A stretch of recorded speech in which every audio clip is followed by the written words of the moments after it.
If you're visiting today and if you're not familiar with Christian calendar, today is Palm Sunday.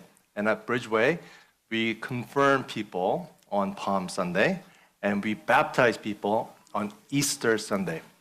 Now, as I mentioned to the leadership, every Palm Sunday, every Easter, every baptism, every confirmation is special. But there's just something a little bit different about today. And next week I won't mention, but today, there's this one lady who's getting confirmed today, and she is the first baby that I baptized at Bridgeway. Yeah, and then, let's get, and her parents kept her in faith without coercion, without being forceful, but let her make up her own mind to become a Christian in God's terms. And also, we have not one, not two, but 3 PKs. PK stands for pastor's kids getting confirmed. And oddly, guys, it's harder for PKs to get baptized and confirmed. It takes us a little bit longer because they want to make sure that their faith is not something that they're just parroting from their parents, but it's truly theirs. So I'm glad that 3 siblings have decided that. And we have 2 guys from funeral home who is alive only through Jesus. Yeah. So I'm hoping that we'll hear all of their testimony, but today we have 2. First, it will be Jacob, who will come and give his testimony, followed by Micah.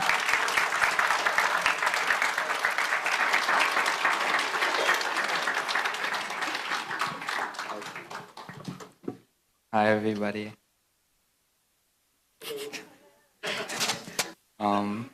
So I'll be sharing my testimony now. Good morning, everyone. My name is Jacob. Some of you may know me, or at the very least, have seen my face before. I've been attending Bridgeway for as long as I can remember, and I practically grew up here, being in this building every Sunday for most of my life. As you might expect from that, I was raised in a dominantly Christian household and encouraged to develop my faith from an early age, attending Sunday school and reciting the Lord's Prayer.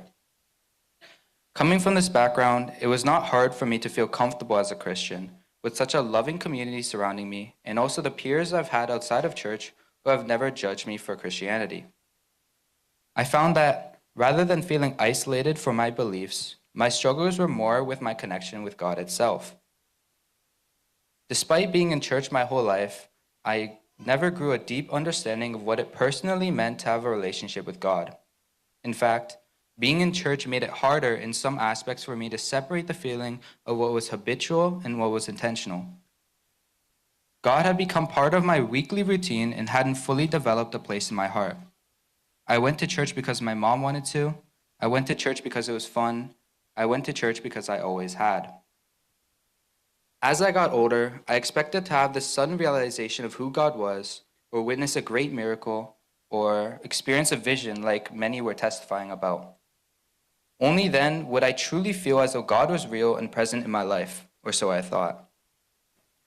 It would not be until recently, over the last 2 or so years, that I would fully begin to grasp my faith bit by bit. Coming out of COVID, I had gone through many things that at my age I would consider pretty harmful. And from this, I have fostered a great number of temptations that have drawn me away from God without me realizing.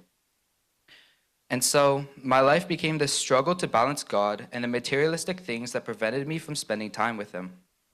As a result, I felt the urge to root myself more within the church, joining leadership and the praise team, and attending Bible studies. I thought by doing this, I would experience a change in myself that would lead me closer to God, and ultimately serve as my stepping stone towards my full-fledged faith. However, it didn't, or at least at the time, it didn't feel like it did.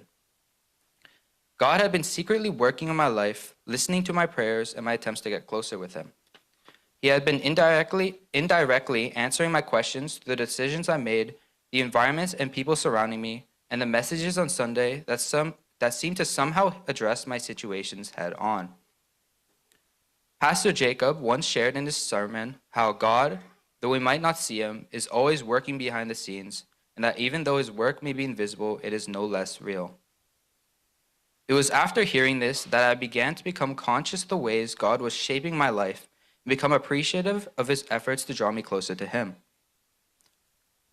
When I was questioning whether or not I should get confirmed last year, I was told that confirmation isn't just affirming my own faith in Christ, but also acknowledging that I am fully aware of his faith in me.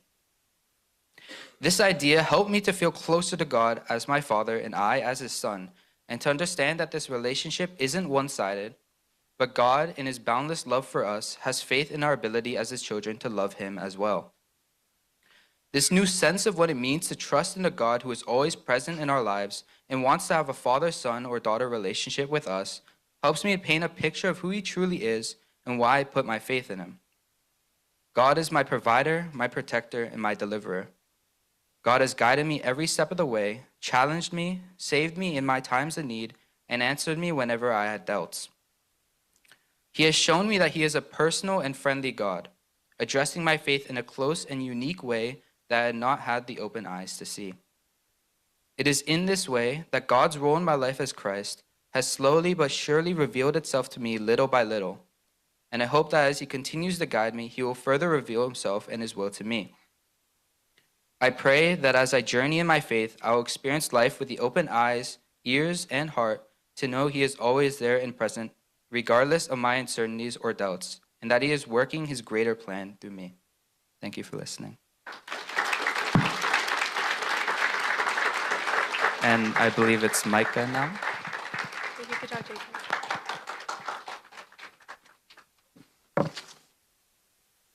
Good morning, Bridgeway Church. My name is Micah Park. I'm 16 years old and was born into a Christian family as the oldest of 3 siblings.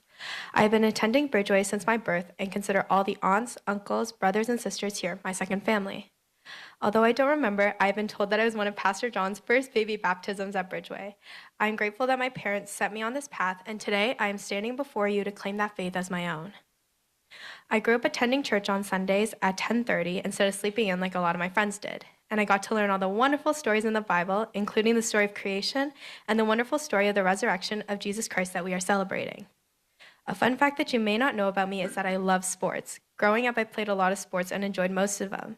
But there was one sport that I loved, and it was volleyball. I played for 5 years until this year when I decided that volleyball was no longer a priority. For the last 5 years, my life was not centered around God. It was centered around volleyball. I worked hard and was rewarded. I was captain on my team for the last 4 years, and I was awarded the Ontario Volleyball Association Award of Excellence twice. I even took our team to the top 9 in Ontario. This fed my desire to play more, and slowly it stopped bothering me that I was missing Sunday services because I was away at tournaments winning medals. I went to practice instead of youth leadership meetings and gave up being part of the praise team and not being able to have fellowship after church with my community. The summers were not much different. I prepared for the new season, and it was a never-ending cycle. It was like being in a hamster wheel. Then one day, I got thrown out of the hamster wheel. A few weeks into my new season last year, I was injured and out for 6 months. As I sat watching my teammates play, I got frustrated and angry. Then my frustration turned to God. How could God do this to me? I worked so hard giving up things that were valuable to me. I thought that because I worked hard, I should be rewarded. So why did I feel like I was being punished? Over the next 6 months during my recovery, I couldn't do much. I sat on the bench and I had a lot of time to reflect.